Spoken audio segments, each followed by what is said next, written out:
সালাম এবং শুভেচ্ছা জানাচ্ছি। কৃষি এরিয়ার পক্ষ থেকে আমরা আজকে আপনাদের সাথে আলোচনা করব আমাদের জাতীয় ফল কাঁঠাল নিয়ে।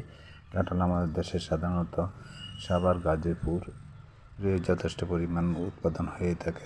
লেট জাতের, বিশেষ করে গাজীপুরে যথেষ্ট পরিমাণ কাঁঠালের উৎপাদন রয়েছে। এছাড়াও সারা দেশে প্রচুর পরিমাণে কাঁঠাল উৎপাদন হয়ে থাকে। আমাদের দেশে কাঁঠাল উৎপাদনে যে জাতগুলো ব্যবহার হয়ে থাকে সেগুলো সাধারণত স্থানীয় উন্নত শসা, আদা শসা অথবা যে চিবিয়ে খাওয়া ইত্যাদি বিভিন্ন জাত নামে পরিচিত। বর্তমানে বিভিন্ন দেশের, বিশেষ করে ভিয়েতনাম এবং থাইল্যান্ডের কয়েকটি জাত আমাদের দেশে অবমুক্ত হয়েছে। এগুলো ছাড়াও আমাদের দেশে ভারী অনেক গবেষণা চালিয়ে যাচ্ছে কাঁঠাল উৎপাদন নিয়ে। কাঁঠাল উৎপাদন আমাদের দেশের সবচেয়ে বড় সমস্যা সেটি হলো কাঁঠাল ঝরা রোগ এবং এই কাঁঠালের ভিতরে যে ফল ছিদ্রকারী পোকার আক্রমণ।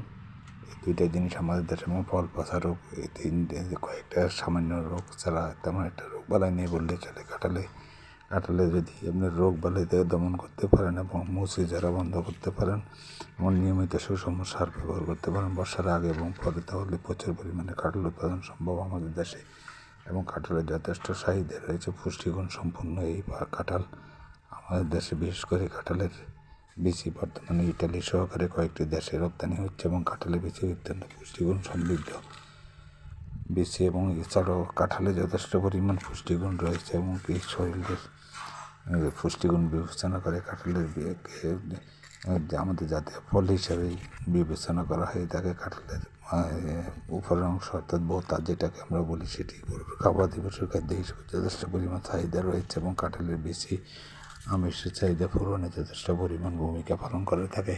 কাঁঠাল আমাদের পুষ্টিগুণ বিবেচনায় কাঁঠালে যথেষ্ট পরিমাণ আমিষ সহকারে বিভিন্ন রকমের পুষ্টিগুণ, বিশেষ করে ভিটামিন এ এবং ডি সমৃদ্ধ এবং B2 সমৃদ্ধ ফল কাঁঠালে বিচিও আমাদের দেশের তরকারি হিসেবে খাওয়া হয়ে থাকে এবং কাঁচা কাঁঠালের বোতা আমাদের দেশে রান্না করে খাওয়া হয়ে থাকে এবং যথেষ্ট পুষ্টিগুণ সমৃদ্ধ হয়। বিশেষ করে শ্রীলঙ্কাতে এটি রান্না করে খাওয়ার উপযুক্ত হিসেবে যথেষ্ট পরিমাণ তারা শুকিয়েও সংরক্ষণ করেও কাঁঠালের বীজ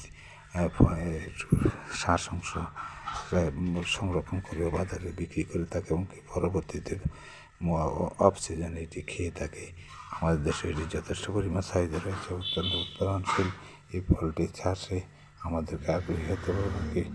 ফল চাষে যথেষ্ট পরিমাণ গুরুত্ব বহন করে থাকে। পুষ্টিগুণ বিবেচনা এবং বাজার চাহিদা তুলনা করলে এটি একটি গাছ থেকে যথেষ্ট পরিমাণ ফসল উৎপাদন করা সম্ভব এবং এটি বাজারে বিক্রি করে অর্থনৈতিকভাবে স্বাবলম্বী হওয়া সম্ভব। আমরা আপনাদেরকে এর পূর্ব দুটি ভিডিওতে আমরা কাঁঠালের বিভিন্ন রোগবালাই এবং পোকামাকড় সম্পর্কে আলোচনা করেছি। তাই ধারাবাহিকতা আজকে শুধু কাঁঠালের উৎপাদন এবং বাজার চাহিদা সম্পর্কে আলোচনা করতেছি। এবং কাঁঠালের এই বাজার চাহিদা পূরণে যদি আপনি ভূমিকা পালন করতে পারেন, তাহলে অর্থনৈতিক লাভবানের পাশাপাশি দারিদ্র্য বিমোচনে যথেষ্ট ভূমিকা পালন করতে পারেন। এবং কাঁঠাল গাছ যদি ভিডিওটি ভালো লাগে তাহলে লাইক, কমেন্টস, ফলো দিয়ে দিবেন। ধন্যবাদ সবাইকে।